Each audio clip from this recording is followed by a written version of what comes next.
Subhanallah, di Indonesia ini rata-rata orang kita di Indonesia ini tidak paham apa itu Syiah, tapi ikut-ikutan. Kalau dia tahu Syiah yang sebenarnya mungkin dia tidak akan masuk Syiah, gitu kan.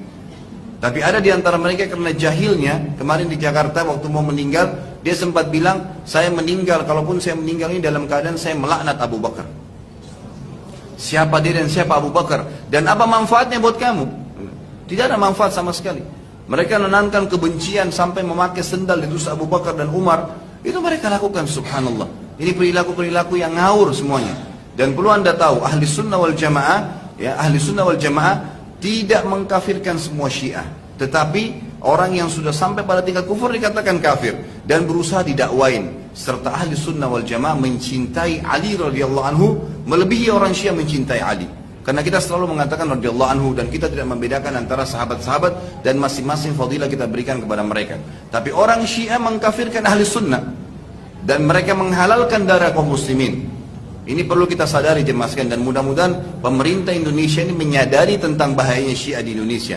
Sudah terjadi di Irak pada saat mereka merebut kekuasaan dan mereka membunuh Saddam karena menganggap Saddam adalah ahli sunnah dan selama ini memerangi mereka. Kemudian mereka membalik Irak itu menjadi wilayah Iran juga, wilayah Syiah. Kemudian mereka bergerak di Syria dan mereka membunuh 230.000 ahli sunnah.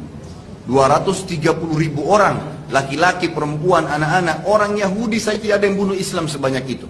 Ini luar biasa. 70 tahun orang Yahudi sekarang masuk ke Palestina, masih bisa dihitung berapa jumlah umat Islam yang dibunuh oleh mereka.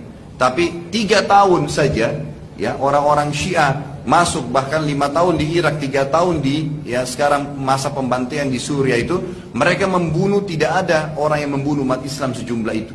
Luar biasa. Sekarang mereka masuk ke Yaman, kemudian mereka membuat lagi masalah di Yaman. Mereka menyebarkan isu, dan ini sedang terjadi di Indonesia jemaah sekarang. Kalau kita nggak buka mata kita berbahaya. Mereka menyebarkan isu bahwasanya orang-orang yang ahli sunnah itu adalah berfaham Wahabi, itu berfaham begini keras, radikal dan segala macam isu supaya pemerintah membenci ahli sunnah. Nanti di Yaman begitu terjadi, pemerintah akhirnya menangkap-nangkapi ahli sunnah, dimasukkan di penjara. Apa yang terjadi? Setelah tidak ada lagi dai-dai sunnah, banyak masjid yang ditutup pada saat itu, kemudian pengajian-pengajian ditutup, maka kekuatan militernya orang-orang Syiah ini langsung menguasai pemerintahan. Itu terjadi di Yaman, gitu kan? Terjadi di Yaman. Dan akhirnya presidennya sekarang baru sadar, oh ternyata ini para pengkhianat nih, gitu kan?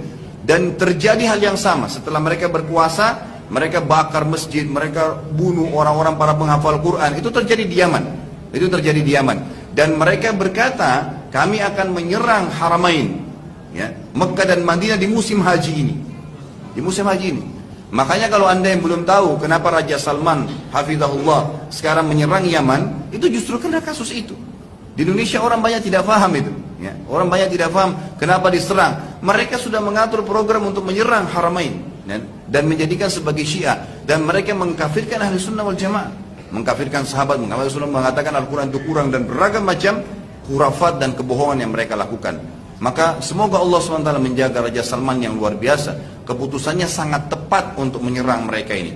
Dan memang ini bahaya sekali kalau dibiarkan. Sayangnya di Indonesia disuburkan, gitu kan? Disuburkan. Dan sekarang mereka lagi melakukan isu yang hampir sama dengan Yaman. Maka harus hati-hati kalau saudara-saudara sekalian, karena orang-orang Syiah ini luar biasa. Kalau ada musuh Islam di dalam Islam sendiri, mereka lah, gitu kan? Orang-orang ini berbahaya sekali.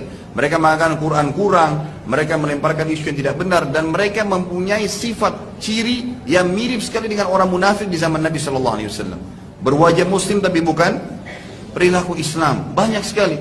Bagaimana bisa ada orang Islam yang mengatakan Quran kurang sementara Allah mengatakan Allah telah menyempurnakan Al-Quran? A'udzubillahi minasyaitonir rajim. Inna nahnu nazzalna dzikra wa inna lahu hafidun. Kami turunkan Quran dan kami akan menjaganya. Itu kan firman Allah Subhanahu wa taala. Bagaimana bisa orang-orang yang telah Nabi jadikan sebagai mertuanya Abu Bakar dan Umar itu dikafirkan oleh mereka, yang telah menjadi istri Nabi SAW Aisyah, lalu mereka kafirkan juga. Dari mana bisa terjadi ini? Ini berbahaya sekali.